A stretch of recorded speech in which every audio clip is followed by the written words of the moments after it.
we have Nancy Kachungira, and she's going to take us through the history of this illicit brew tragedy.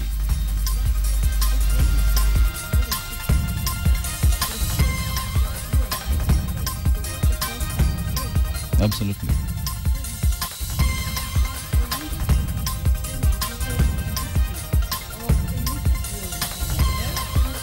How did we get to where we are today? Well, let's take a look. We'll have to actually go back to colonial times. If we look back at pre-colonial times, actually, Africans were not allowed to drink bottled beer. That's correct. This was actually a preserve for the colonial masters. And because of this, they were only allowed to imbibe, local brews. But even this was only allowed for ceremonial reasons. But in 1952, now that's a year we need to remember, there was a state of emergency that was declared. And with that came a total ban on even the ceremonial drinks that were allowed. What did this mean? Well, if you remember what happened in the American Prohibition of 1919, it's pretty much the same story.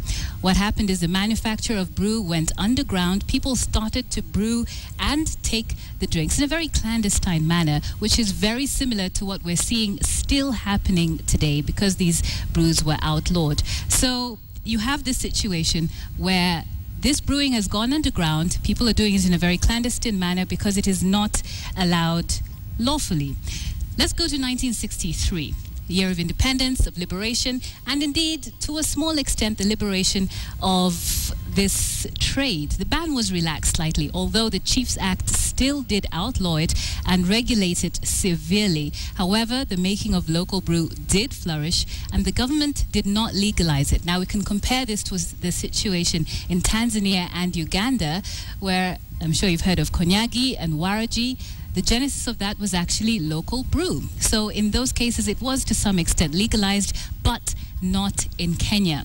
Now, this trade continued to flourish. And if we get to the 1970s, we find out that the brewers had to develop a more sophisticated way of doing their business because the local brew took almost days in some instances to brew. And during this time, the police could easily find out what they were doing and, of course, descend upon them and ask for bribes. So they had to change their tactics. And they decided to develop some brews that took much less time to make, but the trade-off, they became much more dangerous. All sorts of things started to go into those brews. And fast forward to 1996, people had been dying, but in 1996, the nation woke up because this is the year that over 20 people were killed in Muranga because of a brew that was laced with methanol. Very dangerous, very deadly. This is when the nation sat up and said something must be done. Now, this also is where the blame game began. The police were blamed by the Kenyans. The police, in turn, blamed the judiciary for letting people out with small fines, even on bail. And then this trade also became more like an organized crime because the kind of people participating in it were no longer small fish. You had big people involved in this trade, and people continued to die. You might remember Mai Mahiu and Narok. More than 80 people died. You might remember a clip where someone was caught saying, "Atam kizima ta, tutaendelea kunywa." That was the case. Also, back in 2000, you'll remember the Kumi Kumi incident. More than 140 lives lost in Nairobi.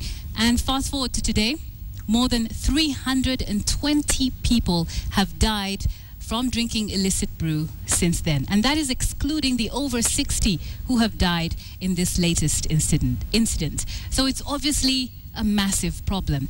And when this is discussed, some of the suggestions that are put forward, obviously, are maybe reducing the price of some branded types of alcohol so that people do not have to resort to illicit brew, or even regulating it, making it a bit more of a more formal arrangement so that people don't have to do this in a clandestine manner. However, some people say that this may actually increase alcohol intake, especially seeing as Africa is at the top of the ratings for binge drinking at 25%. So there are a lot of concerns that this could actually make the whole alcohol situation worse. Whichever way you look at it, we do have an alcohol problem. And I think, Yvonne and Wilson, that's one of the things we're asking about today.